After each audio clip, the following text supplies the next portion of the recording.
Bonjour et bienvenue dans ce nouvel épisode de mon podcast IMO. On est toujours en direct du congrès de la FNAIM et j'ai le plaisir de recevoir Romain Cartier. Romain, bonjour. Salut Ariane.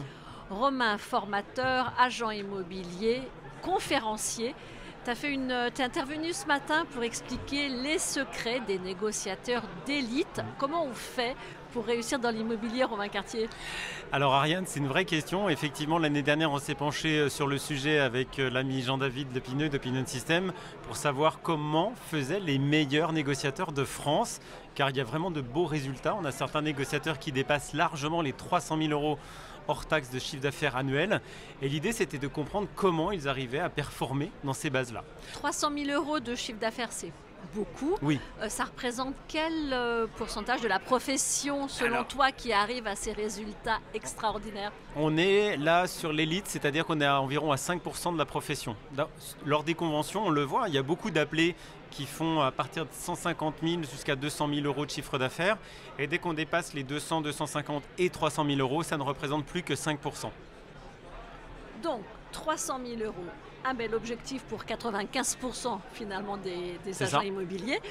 Qu'est-ce que tu leur dis pour arriver à ça? Alors l'idée, c'est pas de les faire juste rêver, de leur dire qu'en fait tout est possible. Dans l'enquête qu'on a réalisée, on a eu la chance d'avoir 41 répondants répartis sur toute la France.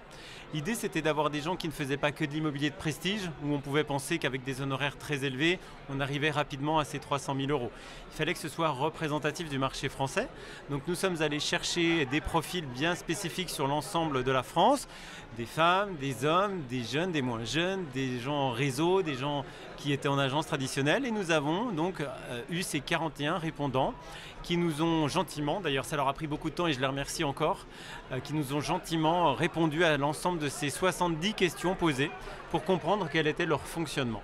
Bon, alors là on a le cadre, on comprend la méthode de l'enquête. Alors maintenant les résultats, comment on y arrive? Si tu as 2-3 secrets à nous révéler. Alors les grands secrets, Ariane, en fait, sont en réalité des choses très concrètes, très fondamentales. On s'aperçoit que la majorité de ces négociateurs d'élite sont des gens qui sont passionnés par leur métier, mais réellement, c'est-à-dire qu'ils travaillent beaucoup. En moyenne, ils travaillent 51 heures par semaine. Ils ont en moyenne également 13 ans d'ancienneté dans la transaction immobilière. Ce sont des gens qui travaillent énormément, 51 heures par semaine, comme je vous disais, et qui ont des focus spécifiques sur les fondamentaux de notre métier. C'est-à-dire que 85% d'entre eux n'ont pas oublié que l'essence même de la profession, c'est la prospection. Donc ils développent énormément la prospection, même après 15 ans d'ancienneté. Ils continuent d'aller chercher les infos où elles se trouvent, c'est-à-dire sur le terrain par exemple. On travaille beaucoup, on va sur le terrain. Mais finalement, tout ça, c'est la base du métier, c'est ce que tu disais tout à l'heure. C'est la base, Ariane, mais là au moins, on le prouve. C'est-à-dire que cette enquête révèle finalement que les choses très basiques et très fondamentales sont encore aujourd'hui extrêmement fortes, malgré le fait que nous soyons entourés de nouvelles technologies qui nous permettent de travailler mieux, de manière plus efficiente, de manière plus structurée. On n'oublie pas les essentiels, et ça, c'est important de le rappeler. Mais il n'y a pas de martingale, de recette magique, secrète, le petit plus?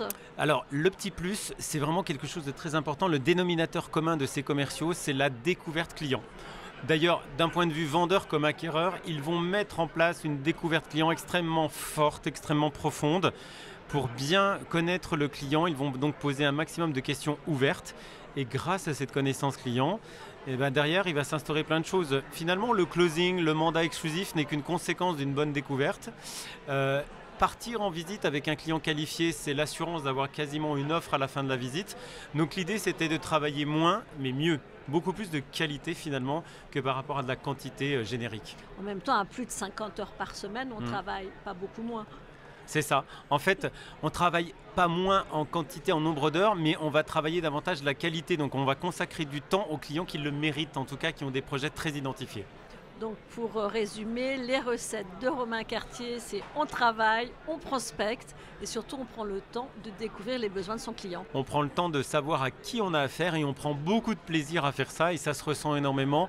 L'intention, la motivation qu'on peut avoir sur tous les projets va se traduire sur des actions très concrètes et il va y avoir forcément un effet positif de la part des clients. Et si on veut avoir les résultats détaillés de l'enquête? Alors c'est avec plaisir qu'on vous retrouve pour tous ces résultats qui durent en moyenne 3 heures. C'est assez long cette enquête, donc elle dure 3 heures. Ce matin, on a eu juste un aperçu avec une synthèse. Vous nous contactez directement ou alors l'équipe d'Opinion System avec laquelle j'ai réalisé toute cette étude. Voilà. Merci beaucoup Romain. Merci Ariane. Et à très bientôt pour un nouvel épisode de mon podcast IMO à retrouver sur toutes les plateformes et sur MySuite IMO.